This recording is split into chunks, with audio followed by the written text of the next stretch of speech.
Hello and welcome to the Footballco Business Podcast. I'm your host Alex Manby, and on this show I'm talking to Marlon Fleischman, co-owner and managing director of Unique Sports Group, a leading independent football management services agency. On Unique's books are a mix of established internationals like Reece James, Hirving, Lozano and Dayot, Upamecano, as well as many young players looking to break into the big time. We're going to be discussing two big topical events which are keeping Unique on their toes, the recent World Cup and the current January transfer window, as well as tackling the role of agents and the debate around players' social media accounts. Marlon, welcome to the show.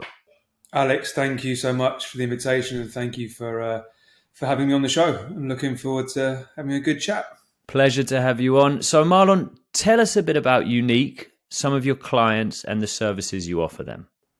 No problem. So Unique Sports Group, we're in our, I'd say, 15th year. We're probably the largest independent UK-owned agency. And we've made a real good name for ourselves in working with elite young talent and going on a journey of that talent and growing them into the superstars that you guys see on screen every Saturday. What is it about young talent? Because you said the word young, and I've looked a bit of your roster, and it is true that a lot of players are, under 25, maybe even under 21. Was that something you deliberately had from the start, or did it just sort of fall into place that that was the sort of talent that you'd attract? I think it goes back to the type of agency you want to operate. And I think with us, we've always put growing relationships and growing players at the heart of it. And for that, you build trust and you build relationships over time. And I think what we're good at is career planning, understanding how to grow a career. And as I said, the majority of players will sign with us at a young age and will stay with us hopefully for the 7-8 years ahead of them, whilst they transition from maybe an elite academy player into a first team regular and then international player from there on. So I think we like to be there at the beginning of the journey and then work with the player all the way through. You talk about international football. We're still in that sort of post-World Cup phase. For listeners, we're a couple of weeks out from the end of the World Cup, and I think it's still sort of part of the conversation. What does the World Cup entail for you as a business? And I mean that both in terms of the players you represent who are there and also sort of the world of football agents. I think it's quite a complex answer. So I think let's go back to sort of pre-World Cup. And I think from our position and certainly from the client's position, the World Cup was on the horizon for a long time. And I think probably the summer transfer window before the World Cup started was certainly one where there are a few conversations about, look, if you've got the World Cup coming up, your selection for your country could be dependent on the amount of minutes you have on the pitch. If you're one of those players that's maybe on the cusp of the squad, maybe not guaranteed to start the games, but you're in with the shout of your national team, I think there are a fair few clients that would like, look, I would rather go out on loan or rather go and make a transfer to enhance my World Cup chances, because club football is where the players' contracts lie, but to play for your country, to play at a World Cup that's the dreams you have as a young boy when you start the sport. So if you're in with a shout of doing that to represent your country at a World Cup, those decisions came into effect during the transfer window before. So we were looking at stuff like that. So it did have an impact. In terms of your players who went to the World Cup, I want to talk about Dayot, Upamecano, who obviously got to the final, started in the final. Were you talking to him during the tournament, or did you just let him get on and do his stuff? So I think we had 12 players or 13 players go to the World Cup, which is an amazing number for us. As still a young business to have that many clients at World Cup finals. I think as an agent, you try not to overpressure the players in that situation. You have to let them get on with their games. They're in their camp bubble. They're in there with their squad members, and they're completely focused on the job at hand. I think as an agent, you will send supportive messages. You're there post game if they want to debrief with you. But generally, it's just being a supportive influence, and you allow them the time and the space to really focus on what's important and the games at hand. How life-changing is winning or losing it? I mean, how much will Upamecano's career have been impacted by coming, runner-up rather than winner? And the comparison that I'd make, talking about once every 4-year competitions, is the Olympic Games. And the Olympics, a lot of Olympians are really not in the limelight for a 4-year cycle. And then all of a sudden, the eyes of their country, perhaps the eyes of the world, are on them. And I know that the difference between gold and silver is enormous. It's about, whether that's deals that you'll sign with sponsors afterwards, or funding, or public recognition, or speaking opportunities, or whatever it might be. Is that true in the World Cup, or is there so much elite football anyway that it's less important? No, I think the World Cup does give a massive platform. Every World Cup delivers superstars that are already well known before the tournament. Your Messis are the kings of that category, as it were.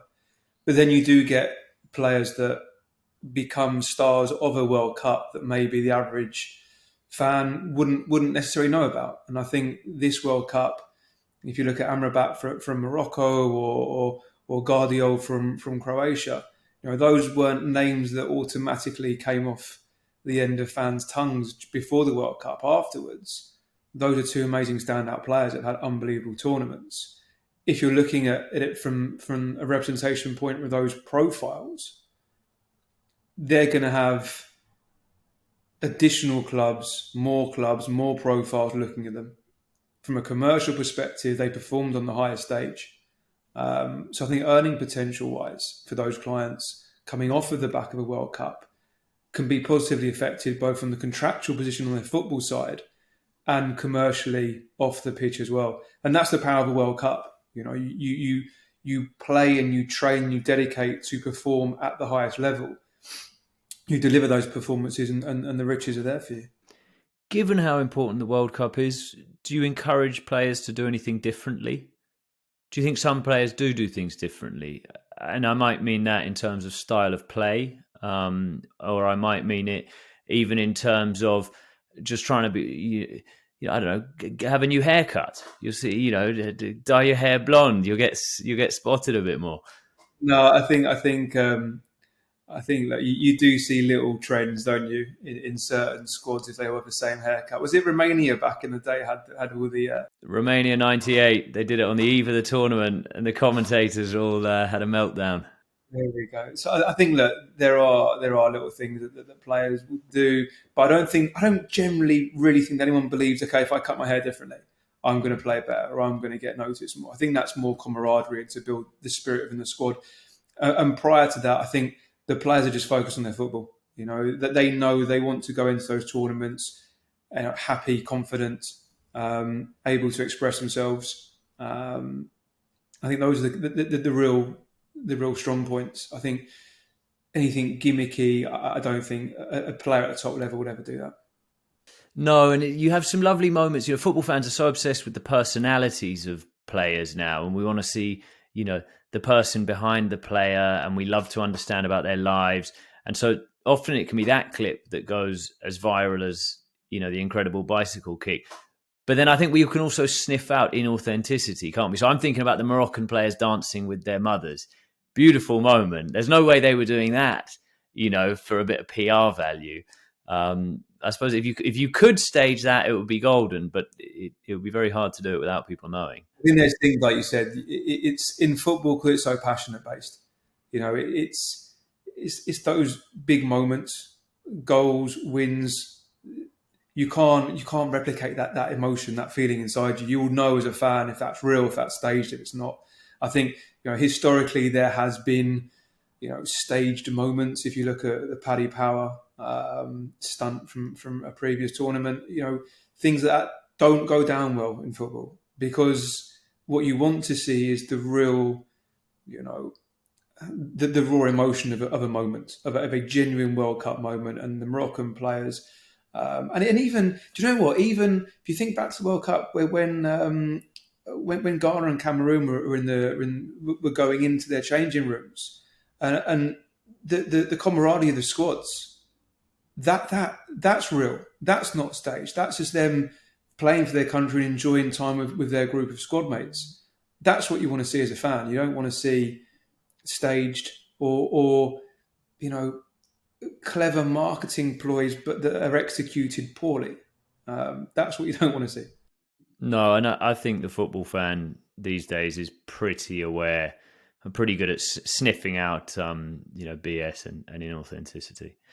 Marlon, I want to move on from the World Cup. I want to talk about the January transfer window. No doubt a busy time. What's that month like for you? I mean, there's obviously many preconceptions. There's, I'm sure there's some stereotypes. The image I have is that you have sort of 6 phones each and they're all ringing at the same time. Is that about right? Definitely. I don't think my missus would allow me to have 6 phones, but generally speaking, no. We have the. It's always a busy period. You have to remember that it is in the summer. You get nearly 3 months to plan and to work through a transaction. You literally have 4 weeks to get everything done, and there's a lot more pressure attached to it. It's a very different window as opposed to summer. The motivations behind transfers or moves are different in January than they are in the summer. And I think in this particular window, what you will find is we have an idea of our clients that maybe haven't played enough football in the first half of the season. And immediately they will be the ones that will be looking to go on loans or go on transfers to increase their opportunities on the pitch. You then also have the clubs who haven't performed how they'd like in the first half of the season and maybe find themselves at the wrong end of the table. Those clubs will be very active for obvious reasons. And then you'll find the surprise packages. They'll be thinking, oh, hang on, if we invest now, we could actually go and secure that European place or go and secure that promotion where maybe in the summer they're a bit more cautious. So who are you talking to and what's the sort of process behind it? Who would you talk to first? Presumably it's the players on the roster and understand sort of what they're after. But after that point, talk me through kind of the next steps along the road. And you might not have 6 phones, but you've got one and you're using it a lot. Are you talking to the clubs? Are you talking the clubs your players represent or other clubs or the media? No, it's a mixture. It's a mixture of all. I think the planning side of it is evident. I will know the clients I haven't played. Now, that doesn't mean I wait until the week before New Year's Day before I start making phone calls. The planning and the conversations go on months before. If a player's not playing and happy, you will obviously be liaising between your client and his parent club to try and solve the issue of, if he is not in the team, if he is surplus to requirements, what are the conditions by which my client can move on? Those conversations happen well in advance, so I have an idea if my client's available, what the club would expect as either a transfer fee, a loan fee, salary contribution, all of the above. And then with their permission, I go to market. And by go to market, I would have a network of clubs who I'd speak to inform them that my client's available. And try to find opportunities that I feel are really tailored to my client and would give him the good, that good platform to leave his current club and go and continue his career. As you say, a long time in advance of the January transfer window, which of your clients are looking to move on and which are happy where they are. Other clubs must know that too. A common complaint I hear is, in this day and age of sophisticated scouting networks and planning and the amount of money that's involved, it still quite frequently comes down to those last hours where it seems like people are sort of madly firing faxes over at each other. Isn't that mad that it still quite often comes down to is that just brinkmanship? Are we just in this sort of, macho world where, people don't want to blink first? There is that element to it, okay? There is that element of a club may have a valuation of a player and that valuation may not be realised until the very death. The alternative to that is that a club may have, going into a transfer window, a list of 5 players on their shopping list in priority order, target number 1, target number 2, and so on. And then 5 other clubs may want the same player. So you can only go one way. So then you're suddenly down to target number 2, and you could end up missing out on certain targets. Either the deals are too expensive, they're out of budget, the players have moved on to another club. So if you haven't got your ducks in a row nice and early, they do run the risk of going into the window later and later and later with trying to find target number 6 because the other 5 are no longer there. And that's when you get into the last minute. How do you use the media these days, Marlon? Because there's such a voracious appetite for content. And, we know this. We're at Goal. We drive huge page views and social impressions around January transfer window. It's one of our most busiest months, and people want to read and read and read. And so that also means that I'm sure you can use the media as and when you need to get a message out there or a story out there if you want to tweak public perception. Is that something that you're sort of very involved in on a day-to-day basis? Yeah, I think the interest from the media in players, and especially around transfer time, intensifies. Do we actively go out and use media to plant stories? No, it's an old hand tactic. I think, it's very evident if a player's not playing, and then it's very evident that that player is going to be looking to move on. I think what we may try and do is keep the narrative as truthful and as correct as we can do, but it doesn't serve anyone a purpose. Trying to do a contract negotiation in plain sight through the media. It doesn't serve us a purpose, doesn't serve the club a purpose. So you do try and be respectful. You try and find that balance between reporting what's correct at the right stage, but also not breaching confidence or trust. Do you think everyone plays by those rules? And I'm not talking about individuals, but whether it's player representatives trying to gain an edge using the media, or whether it's clubs letting people know?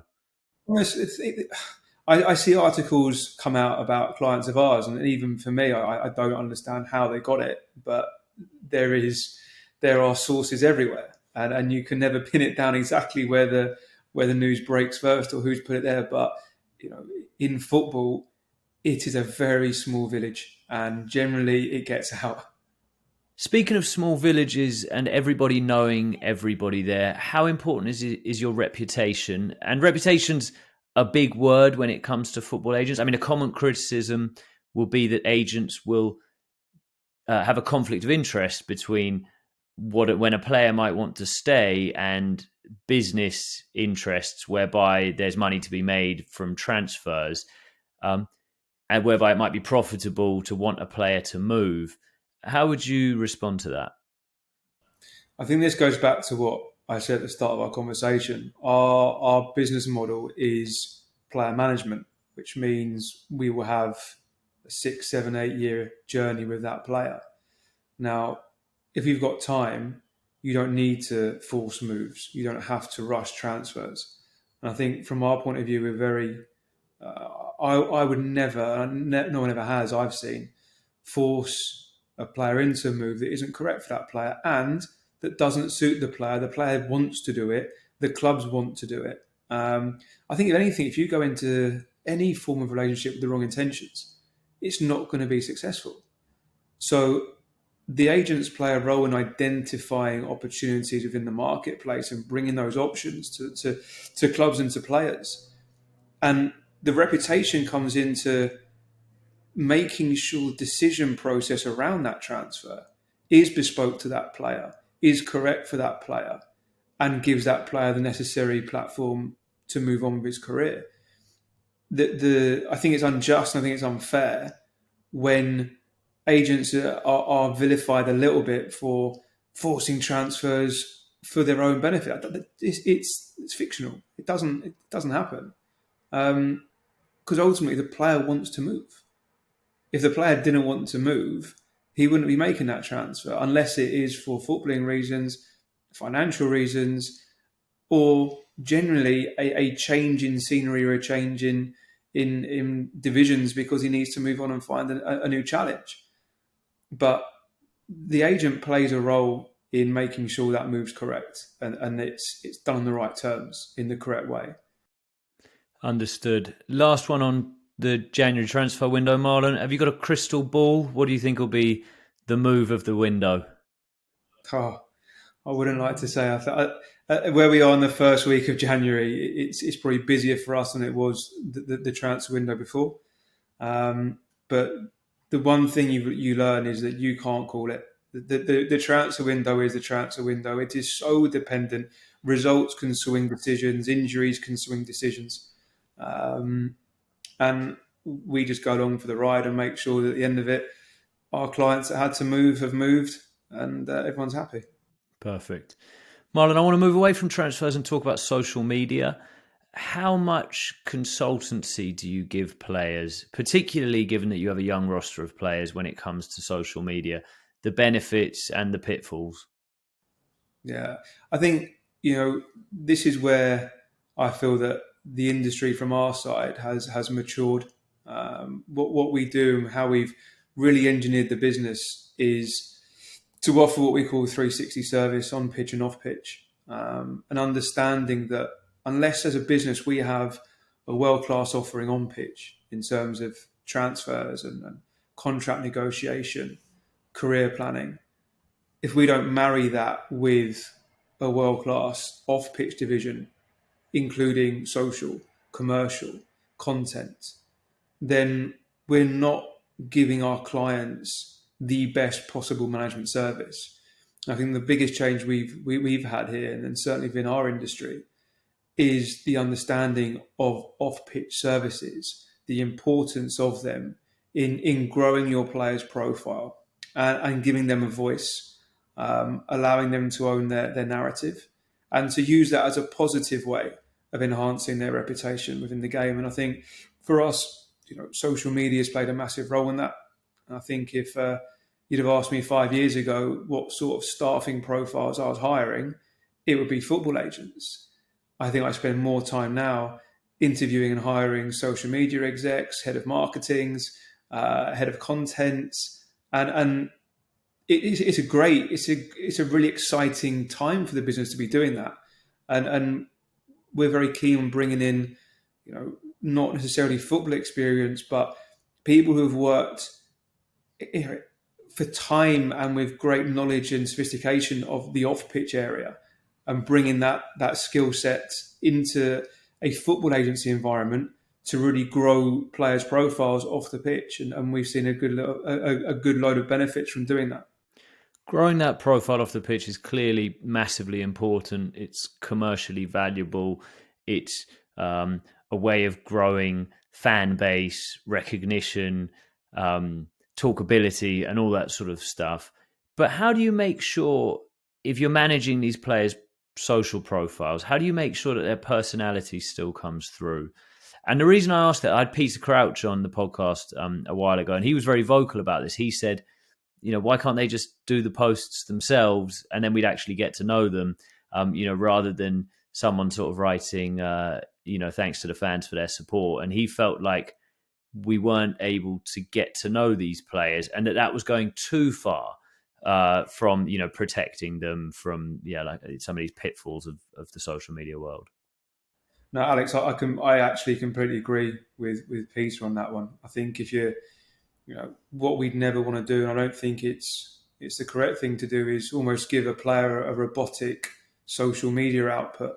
I think where we see it and what we work really hard to do is find the player's voice, understand how they communicate, and to not, don't do everything for them. They have to be invested in their social media and the tone of voice and the sort of content they put out. If they're not invested in it and not understanding it, it can become quite robotic. I think what we do here as practice, even for the players from a younger age, is sit down with them and make them aware of, the pros and cons of social, how to get the most out of it, how to use it, how to enhance your profile, the habits to get into early, and the do's and don'ts. And one of the big don'ts is don't fake it.